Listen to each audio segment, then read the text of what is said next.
simultaneous add clear and boss damage in PvE, and the furthest firing rapid fire fusion rifle we have potentially ever seen in Destiny 2. A 20-meter one burst. I'm Lego Flash, and this is the crafted Zealot's Reward fusion rifle. Today, I'm going to show you exactly the god rolls you want to craft for PvE and PvP on this reprise Garden of... Okay, hold up.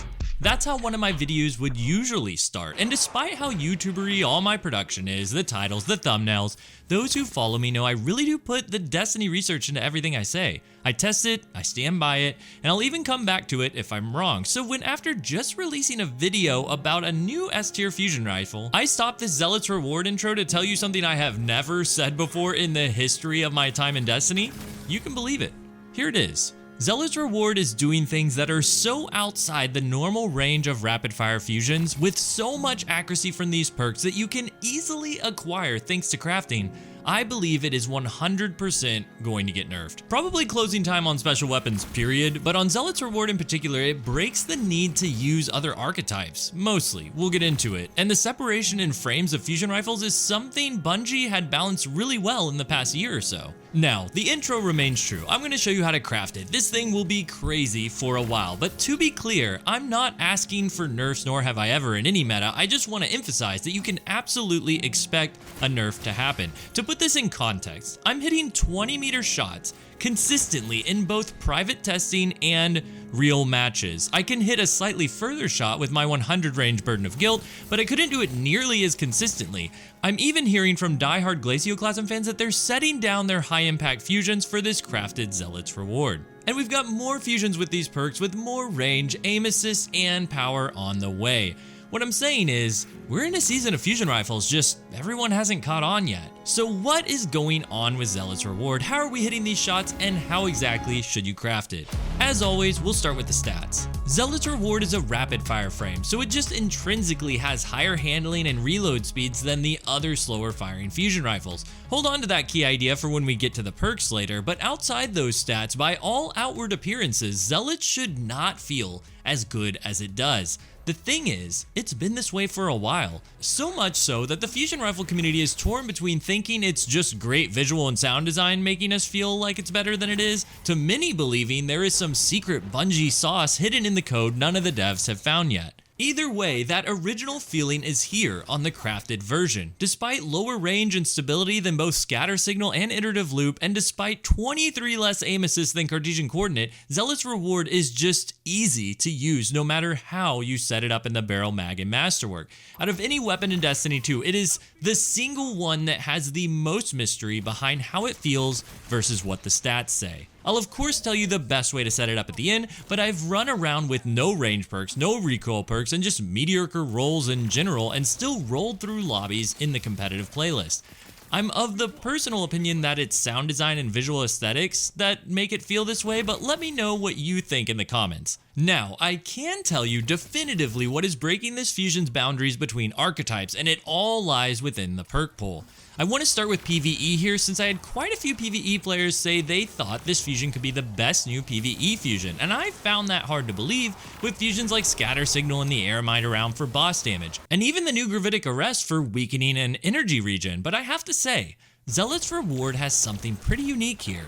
Quite a few fusions have lead from gold, but this is the first faster charging one that has it with good damage perks in the fourth column for PvE. The real key for me though was destabilizing rounds in the third column. I mean, this is the only fusion rifle with destabilizing rounds at all, but the bonus of having it in the third column and being able to pair it with something like Reservoir Burst is crazy. These two perks actually work together to set each other off, so when destabilizing round makes all the enemies around a kill volatile, the Reservoir Burst explosion will blow them up. It is a ton of fun. And remember when I said Zealot's Reward is a rapid fire with great reload and handling? This is where that really comes into play. You don't have to worry about having some auto-loading thing for Reservoir Burst, you can just reload it super fast and keep your double explosion perk combo. All that said, I do still find watching my ammo count and reserving ammo for Reservoir Burst frustrating. Really nothing to do with the reload speed, it was just a pain to keep track of, and so I decided to try out splitting the perks down the middle and using destabilizing for add clear and controlled burst in the fourth column for taking out larger opponents.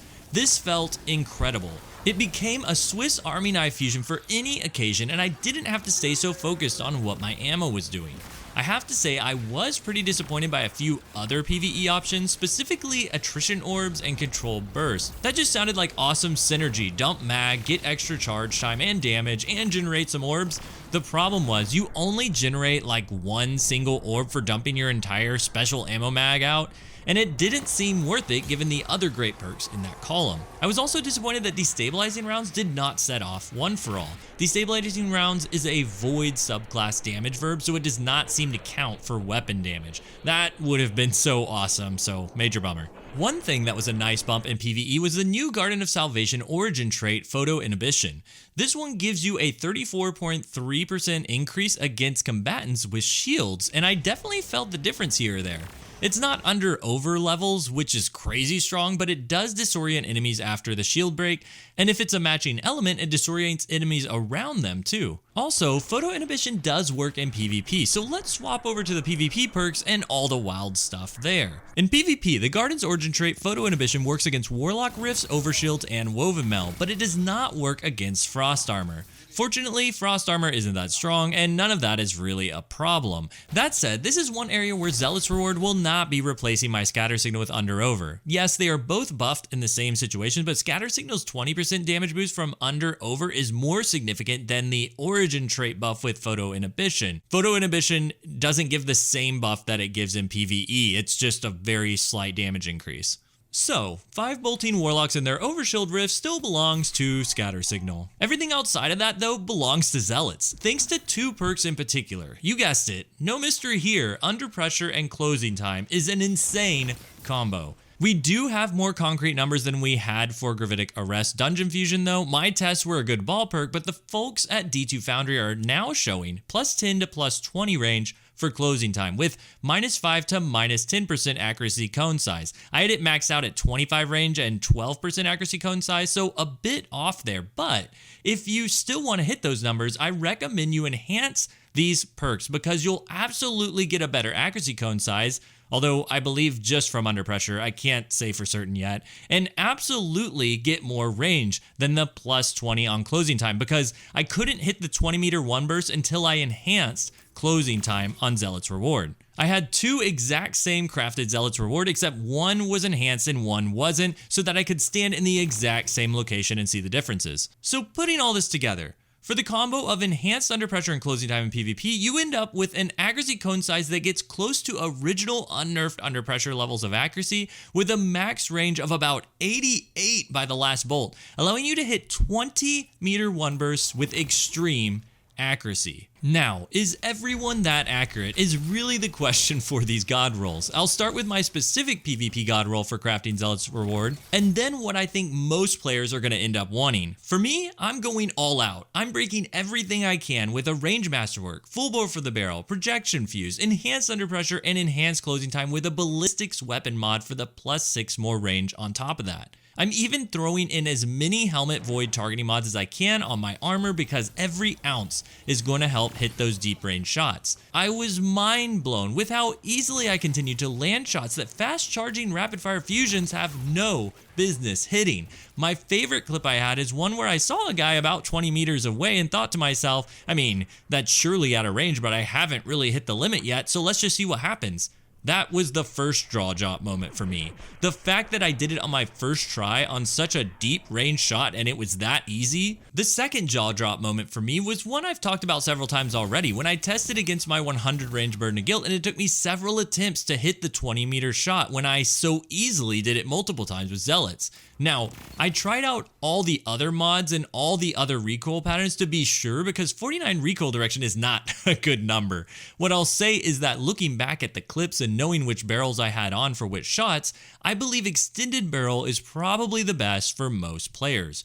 Personally, I wouldn't even put a counterbalance mod on it. It doesn't really make any sense. Deterministic recoil is not a thing on fusion rifles, but there were shots between doorways where I watched my recoil just go straight up and down on the player with that extended barrel. If you're really struggling, you can throw on a counterbalance mod, and if that doesn't work, add in arrowhead break too. but I really feel like you don't need either of those things. I feel like a lot of players are going to be better off going extended barrel and then using a targeting adjuster weapon mod for more aim assist, as rapid fires are notoriously low on aim assist, with Cartesian coordinate being the exception. Well, step aside Cartesian, your 17 zoom legitimately does not matter anymore. Zealots has taken the rapid fire throne. I want to talk more about the PvP fusion rifle throne in a minute, but let's finish out the PvE god roll real quick. Charge time masterwork, it's just free speed with no detriment. Hammer forge for the barrel, enhanced battery with destabilizing rounds and controlled burst for the perks. Then a tactical mod for extra reload speed. This is the ideal roll that takes care of anything I throw at it, and I don't have to balance reservoir burst. That said, I still give a fun recommendation to the double explosion combo of destabilizing rounds and reservoir burst, but it's more of a fun build than a legit thing I want to run. The reason why is because you only get that extra damage on a full mag, but it's not just balancing that, it's that there were never any enemies in real activities I wanted to run that would die in one shot. I'm sure there were situations, but I was more frustrated than having fun while using the combo. And I had a great time running my first PvE recommendation. So if you do decide on double explosions, I recommend trading out enhanced battery for liquid coils or projection fuse. For closing thoughts, let's talk about the current fusion rifle king. Obviously, super preferential, but we've got some strong hitters this season with more to come. I said in the last video, Gravitic Arrest was the new king. Why am I making such a fuss over Zealots now? Am I going back on what I said now that Zealots is crafted? Even with such madness from this weapon, I don't think I'm changing my mind on my personal favorite PvP fusion. Gravitic will actually max out the range at 100 with the same accuracy cone perks or loads of aim assist depending on which role you go for. It has a bit more power, and overall I really think adaptives sit in a sweet spot in the fusion rifle charge time balance for me. Their difficulty is always ease of use, and Gravitic fixed that. Plus, while I say Zealots is easy to use, not everyone is going to feel that way. The aim assist is legit not there like it is on other weapons. If you miss the shot with your aim, you are legit missing. Plug 1, I almost guarantee, is going to be the new easiest fusion rifle to use ever, so we'll talk about that soon. That said, Zealots and Gravitic are both amazing, and the reason I'm saying closing time is going to get nerfed because of Zealots is because the perfect Gravitic is so rare, it's going to be hard for it to rise in popularity. Zealots is right there to craft for everyone. The farm is easy and you can get exactly what you want. Plus 20 to plus 25 range on a rapid completely throws it out of sync from the other rapids, and it can quickly get very frustrating for other kinds of players in the Crucible. But we'll see what happens. If you stayed till the end, type out a Zealots for me in the comments. Don't type Riptide. Don't do it, Cody. I see you. And any more love or places you share the video is always appreciated. If you're new here and want to hear more breakdowns like this that are probably a little less ranty, I'd love to have you with me by hitting that subscribe button. This has been Lego LaFlash. Until next time, GG.